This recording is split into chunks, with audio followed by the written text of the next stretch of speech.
पांडवमाने निजर अज्ञातवास समय मत्स्य राज्य लुचि रही। भीम रोषेया बल्लभ भाव काम करुथिले एवं द्रौपदी सैरंद्री नाम राणींकर दासी होई रहिथिले। सेमाने परस्पर को देखिले किंतु केही काहाकू चिन्हि पारिले नाही। मत्स्य राज्यर सेनापति थिले कीचक, जी राणी सुदेशनांकर भाई थिले। से अत्यंत अहंकारी और दुष्ट प्रकृतिर थिले। दिने से द्रौपदी को देखिले एवं तांको सौंदर्य मोहित होई गले। कीचक तांको भौणी राणी सुदेशनांक पाखकू गले एवं द्रौपदी को तांको पाखकू पठाइबा पई अनुरोध कले। राणी सुदेशना प्रथमे टिके द्वंद्वरे थिले किंतु भाईंको कथा मानिले। राणी सुदेशना द्रौपदी को डाकिले एवं तांकू कीचकंक महलको जाई मध्य आनिबाकू आदेश देले। द्रौपदी एहा सुनी दुखी हेले एवं मना करिबाकू चेष्टा कले किंतु राणी तांको कथा सुनिले नाही।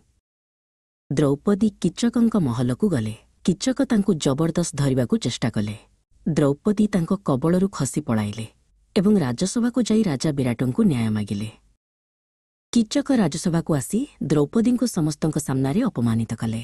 एही दृश्य देखि भीम दूररे थाई क्रोधरे जळी उठिले किंतु निजर परिचय लुचाइबा पई निजको नियंत्रण कले। सेही रातिरे द्रौपदी भीमंक पाखकू गले एवं तांकू निजर अपमान विषय रे कहिले। से भीमंकू कीचकंक उपरे प्रतिशोध नेबा पई अनुरोध कले। भीम एक योजना प्रस्तुत कले। से द्रौपदी को कहिले जे से कीचकंकू रातिरे नाच घर को डाकंतु जेपरिकी से तांको प्रस्ताव रे राजी होइछंती। कीचक आनंदरे नाच घर को गले।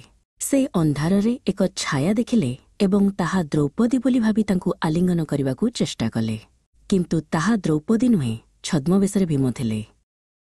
एक भयंकर युद्ध आरंभ हैला। भीम निजर प्रकृत रूप प्रकाश कले एवं निजर असीम शक्ति रे कीचकंकू हत्या कले। तापरे से द्रौपदी को कहिले जे न्याय मिलिगला।